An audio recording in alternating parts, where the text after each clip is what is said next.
ரிஷபம் எல்லாமே துண்டிக்கப்படுங்க. என்னங்க எந்த பக்கம் திரும்பினாலும் ஒரே கண்ணி வெடியாவே இருக்கு. வாழ்க்கையில முன்னேற்றத்துக்கான வழியே இல்லையா? எங்க வாழ்க்கையில நாங்க பட்ட கஷ்டத்துக்கும் துன்பத்துக்கும் துயரத்துக்கும் ஏதாவது ஒரு பதிலத்தான் சொல்லுங்களேன் அப்படின்னு தான் உங்களுடைய ஒரு மைண்ட் செட் வந்து கண்டிப்பா இருக்கும். பட் இந்த வீடியோல நம்ம அதை பத்தி தான் டிஸ்கஸ் பண்ண போறோம். என்ன மாதிரி இந்த ஜூன் மாதம் உங்களுக்கு இருக்க போகுது. அது மட்டும் இல்லாம இந்த வீடியோ தொடர்ந்து பாருங்க. ஏன்னா இந்த வீடியோல மிக முக்கியமான முடிவுகள் நீங்க எடுக்கணும் இந்த மாதம். சோ அது எந்த வகையில உங்களுடைய வாழ்க்கையில சில மாற்றங்களை கொண்டு வர போகுது அப்படின்றத நம்ம தெரிஞ்சுக்கலாம். அண்ட் நீங்க என்ன ராசியில பிறந்தீங்க, என்ன நட்சத்திரத்துல பிறந்தீங்க அப்படின்றத கீழே வந்து கமெண்ட் பண்ணுங்க, நான் தெரிஞ்சுக்கிறேன். உங்களுக்கு எங்கிட்ட இருந்து பர்சனல் கன்சல்டேஷன்ஸ் வேணும்னு நினைச்சீங்கன்னா கீழே இருக்க வாட்ஸ்அப் நம்பர் மூலமா உங்களுடைய அப்பாயின்மெண்ட்ஸை புக் பண்ணிக்கலாம். ரிஷபராசி ரிஷபராசிக்கு இந்த ஜூன் மாதம் எப்படி இருக்க போகுது? ஏதாவது ஒரு மாற்றமாவது ஏற்படுமா?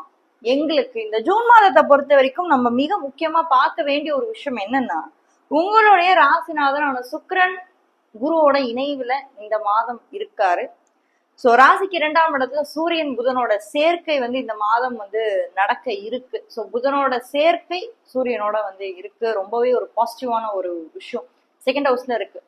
ஸோ ஃபேமிலியில ஃபினான்ஷியலா ஒரு இம்பார்ட்டண்டான ஒரு மாதம் வந்து இந்த ஒரு மாதமா உங்களுக்கு அமையுது. அகைன் 4ஆம் வீட்டுல கேது. 4ஆம் வீட்டுல கேது இருந்தா என்ன பண்ணும்? 10ல ராகு உட்காந்துருக்கும். எப்படி பார்த்தாலும் 11ஆம் இடம் ரிஷபராசியை பொறுத்த வரைக்கும் ஒரே ஒரு சூப்பர் ஸ்டார் தான். அவரை விட்டா உங்களுக்கு வேற யாருமே வந்து நல்லது செய்யவே முடியாதுன்ற மாதிரி தான் இருக்கு. அதுவும் சனி இப்போ நெக்ஸ்ட் மூமெண்ட்ல என்ன பண்ண போறாரு? ரேவதிக்கு போக போறாரு. சோ ரேவதி நட்சத்திரத்துக்கு கடக்க போறாரு. செவ்வாய் ஆல்ரெடி நம்மளுக்கு இப்ப 12ல போய் உட்காந்து ரொம்ப ஆட்சியா இருக்காரு. சோ இந்த மாதத்தை பொறுத்த வரைக்கும் ரிஷபராசிக்கு ஓரளவுக்கு ராசிநாதன் நல்ல பிளேஸ்ல இருந்தாலும் கூட 12ஆம் இடத்துல செவ்வாய் இருக்கிறது அவ்வளவு நல்லது கிடையாது. ஒரு மாதிரி உங்களுடைய மன ரீதியாவே நீங்க கொஞ்சம் அழுத்தமா தான் ஃபீல் பண்ணிருப்பீங்க. அது கண்டிப்பா போன மாசமே ஃபீல் பண்ணிருப்பீங்க. மன அழுத்தம் உங்களுக்கு கண்டிப்பா இருந்திருக்கும். போன மாசமே இருந்திருக்கும். பட் டெஃபினட்டா அதுவும் இந்த மாசம் அது கண்டினியூ ஆகும். பட் என்ன ஒரு நல்ல விஷயம் உங்களுக்கு நடந்திருக்கு இந்த ஜூன் மாதம்னா, குரு பெயர்ச்சி. குரு உங்களுடைய ராசிக்கு 3ஆம் இடத்துல வந்து உட்கார்ந்து சுக்கிரனோட இணைவுல இருக்காரு பாத்தீங்களா? அது ஒரு வகையில நல்லது. இருந்தாலும் 12ஆம் இடத்துல செவ்வாய் இருக்கும் போது உங்களுக்கு ஒரு சில ஹெல்த் இஷ்யூஸ கண்டிப்பா இந்த மாதம் கொஞ்சம் கொடுப்பாரு. வேற வழியே இல்ல. ஒரு சில எக்ஸ்பென்சஸ கொடுப்பாரு. சில விஷயங்களை துண்டிச்சே விட்டுருவாரு. இதெல்லாம் வேண்டாம், நீ ஒதுக்கு, இதெல்லாம் எதுக்கு இங்க எடுத்துட்டு வர அப்படின்ற மாதிரி சில விஷயத்த மொத்தமாவே கட் பண்ணி விட்டுருவாரு. ஹெல்த் இஷ்யூஸ் கண்டிப்பான முறையில இருக்கும். ஸோ டாக்டர்ஸ் கிட்ட போயிட்டு வர்றது, ஹெல்த் இஷ்யூஸ்க்கு போயிட்டு அதுக்கு பணம் செலவு பண்றது, விரைய செலவு, இந்த மாதிரி உங்களுக்கு இந்த மாதம் செகண்ட் வீக்ல இருந்தே ஒரு மாதிரி தான் இருக்கும். பட் டெஃபினட்டா அதை ஓவர் கம் பண்ண முடியும். மன தைரியமா நீங்க வந்து ஃபேஸ் பண்ணுவீங்க.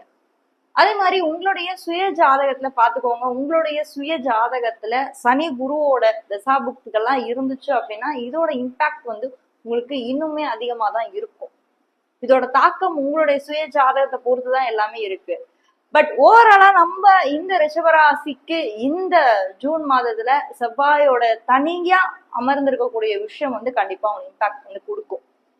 நெக்ஸ்ட் கரியர் எப்படி இருக்க போகுது? இந்த ஜூன் மாதம் என்ன மாதிரி முக்கிய முடிவுகள்லாம் எடுக்கலாம்? நல்லா இருக்குமா, நல்லா இருக்காதா? ஏன்னா சில பேர் வந்து பாத்தீங்கன்னா நிறைய வாழ்க்கையில வந்து முன்னேறணும், தொழில் ரீதியா அதுவும் ரிஷபம் வந்து அதிகமா அவங்களுக்கு அந்த ஃபேமிலி மேல ரொம்பவே வந்து அட்டாச்சா இருப்பாங்க. பினான்சியலாவும் ரொம்ப ஸ்ட்ராங்கா இருக்கணும்னு நினைப்பாங்க ரிஷபம். சோ இப்படி இருக்கக்கூடிய இந்த காலகட்டத்துல ரிஷபராசிக்கு கரியரை பொறுத்த வரைக்கும் இந்த மாதத்துல ஓரளவுக்கு பரவாயில்ல. ரொம்ப சூப்பரா ஓஹோ ஆகோன்னு வந்து என்னால வந்து சொல்ல முடியாது. ஏன்னா ராசிக்கு இப்ப 10ல வந்து ராகு இருக்காரு. அவர் இருந்தாலே நம்மளுக்கு வந்து அந்த இடத்துல ஏதோ ஒரு இடைஞ்சல் கொடுப்பாரு. சுத்தி இருக்கிறவனாலே நம்மளுக்கு ஒரு பாதிப்பு தான். நம்ம நல்லா இருந்துட்டோம் வளர்ந்துட்டோம்னு அவனுக்கு தெரிஞ்சிருச்சுன்னு வச்சுக்கோங்க, பின்னாடியே நம்மளுக்கு ஆப்பு வைக்கிறதுக்கு ரெடியா இருப்பாங்க. சோ போட்டி பொறாமைகள் இந்த மாதம் உங்களுக்கு அதிகமா இருக்கும். ஏன்னா நமக்கு ஆல்ரெடி நம்ம செவ்வாய் வந்து மறைஞ்சிட்டாரு இல்லையா? சோ செவ்வாய் மறைஞ்சாலே நம்மளுக்கு கொஞ்சம் தைரியம் கம்மியாயிடுங்க. ஏன்னா செவ்வாய் தான் வந்து தைரியம். ஒரு ஒரு விஷயத்த நம்ம எஃபோர்ட் போட்டு பண்றது எல்லாமே வந்து செவ்வாய் தான். கொஞ்சம் தைரியமும் நிதானமும் இந்த மாதம் உங்களுக்கு ரொம்பவே கம்மியா இருக்கும். கொஞ்சம் பொறுமையா ஹேண்டில் பண்ணுங்க.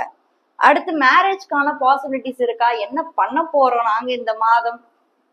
என்னதான் நடக்க போகுது, திருமண உறவுல ஏதாவது இன்ட்ரெஸ்டிங்கான ஃபேக்ட்ஸ் ஏதாவது இருக்கான்னு பாத்தீங்கன்னா, உங்க ராசிக்கு 7ஆம் வீட்டோட அதிபதி அகெயின் 12ஆம் இடத்துல போய் மறைஞ்சிருக்காரு. ஸோ கொஞ்சம் கருத்து வேறுபாடுகள்லாம் உண்டாகும். தேவையில்லாத பெண்கள், மிக முக்கியமா நான் சொல்றேன், பெண்கள் வந்து தேவையில்லாத வார்த்தைகள் ஃபர்ஸ்ட் விடாதீங்க இந்த இடத்துல. ஏன்னா செவ்வாய் வந்து 12ஆம் இடத்துல போய் மறைஞ்சதுன்னா, 7ஆம் இடம் அப்படின்னு சொல்லக்கூடிய ரிலேஷன்ஷிப் உண்டான ஒருத்தர் 12ஆம் இடத்துல போய் மறையும் போது முதல் விஷயமா டிஸ்டன்ஸ் கிரியேட் ஆகும். நீங்க ஒண்ணு பேசுவீங்க, அவங்க ஒண்ணு புரிஞ்சுப்பாங்க, அவங்க ஒண்ணு பேசுறது நீங்க, இந்த மாதிரி பெண்களுக்கு அந்த ஒரு புரிதல் இல்லாத, ஒரு அண்டர்ஸ்டாண்டிங்கே இல்லாத ஒரு மாதமா தான் இருக்கு. ஸோ கொஞ்சம் உங்களுடைய அந்த டிஸ்டன்ஸ்லயே நீங்க இருங்க. என்னன்னு கேட்டா என்ன, அவ்வளவுதான். அதுக்கு மேல ரொம்ப போயிடாதீங்க. செவ்வாய் அந்த 12ஆம் வீட்டுல இருக்கிற வரைக்கும் உங்களுக்கு அந்த மிஸ்கம்யூனிகேஷன் இருந்துட்டே இருக்கும். ஒன்ஸ் உங்க ராசிக்கு வந்துட்டு அது இருக்காது, கரெக்டா இருக்கும். சரி, படிப்பு சார்ந்த விஷயங்கள்லாம் எப்படி இருக்க போகுது இந்த மாதத்துல? இந்த மாதத்தை பொறுத்த வரைக்கும் ரிஷப ராசிக்கு நான் ஒரே விஷயம் தான், சனி எப்போ உங்களுக்கு 2025 மார்ச் மாதம் உங்க ராசிக்கு 11ஆம் இடத்துல வந்தாரோ அப்பத்துல இருந்தே உங்களுக்கு உங்களுடைய எய்ம், உங்களுடைய ஆம்பிஷன், உங்களோட கோல், இது எல்லாத்தையுமே ரொம்ப ஸ்ட்ராங்கா செட் பண்ணிருப்பாரு. ரொம்ப ஸ்ட்ராங்கா செட் பண்ணி கொடுத்துருப்பாரு. ஏன்னா ரிஷபம் வந்து சனிக்கு ரொம்ப ஃபேவரட். இன்னும் சொல்ல போனா அவரோட 3ஆம் பார்வை உங்க ராசியை பார்க்குது.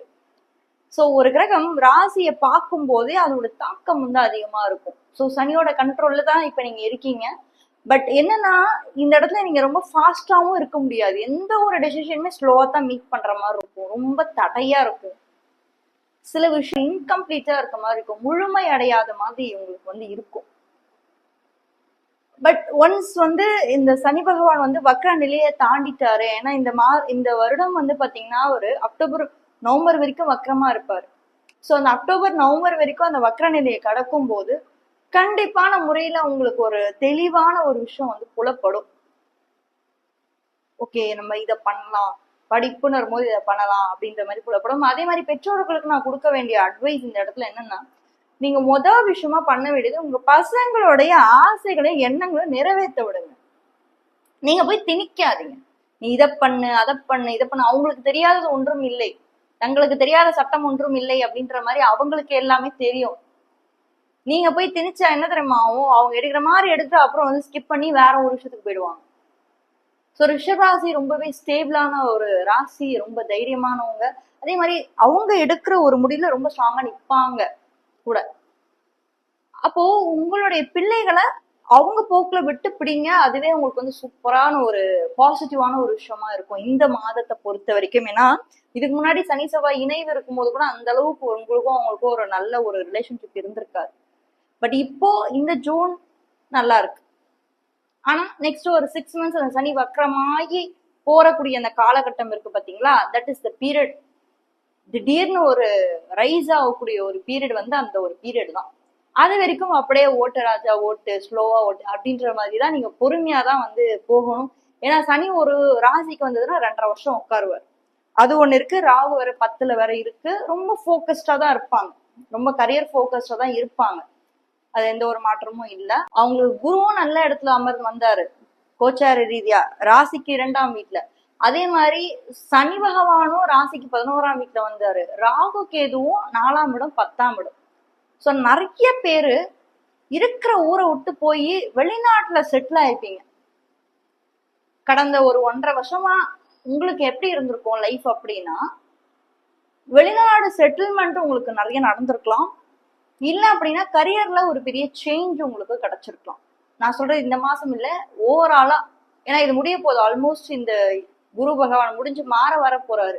ஸோ உங்க எக்ஸ்பீரியன்ஸை நீங்க கமெண்ட்ல ஷேர் பண்ணுங்க. என்னதான் நடந்துச்சு எங்களுக்கு அப்படின்றத கமெண்ட்ல ஷேர் பண்ணீங்கன்னா நிறைய மக்கள் அதை வந்து தெரிஞ்சுப்பாங்க. அவங்களுக்கும் ஒரு ஐடியா கிடைக்கும், ஓஹோ இந்த மாதிரிலாம் நடந்துச்சா அப்படின்னு சொல்லிட்டு. மொத்தத்துல ரிஷபராசியை பொறுத்த வரைக்கும் இந்த ஜூன் மாதத்துல நீங்க கண்டிப்பா சில விஷயத்துல துண்டிக்கப்படணும். ஒரு சில எக்ஸ்பென்சஸ் அந்த மாதிரிலாம் இருக்கு இல்லையா, அதுல இருந்தா நீங்க துண்டிக்கப்படும். எனவே பாத்துக்கலாம், ஒன்றும் பிரச்சனை இல்லை, நம்மளுக்கு நல்லதே நடக்கும் அப்படின்ற ஒரு மன தைரியத்தோட இந்த மாதத்தை நம்ம தொடங்க போறோம். ஸோ நல்லதே நடக்கும். அண்ட் மேஷராசி பத்தி தெரிஞ்சுக்கணும் இந்த வீடியோல ஃபர்ஸ்ட் கமெண்ட்ல ஃபர்ஸ்ட் லிங்க்ல கொடுத்துருக்கேன், மறக்காம போய் செக் பண்ணுங்க. யாராவது ஒரு ஃப்ரெண்டுக்கு இந்த வீடியோ ஷேர் பண்ணி ஹெல்ப் பண்ணணும்னு நினைச்சீங்கன்னா மறக்காம ஷேர் பண்ணி ஹெல்ப் பண்ணுங்க. தேங்க்யூ.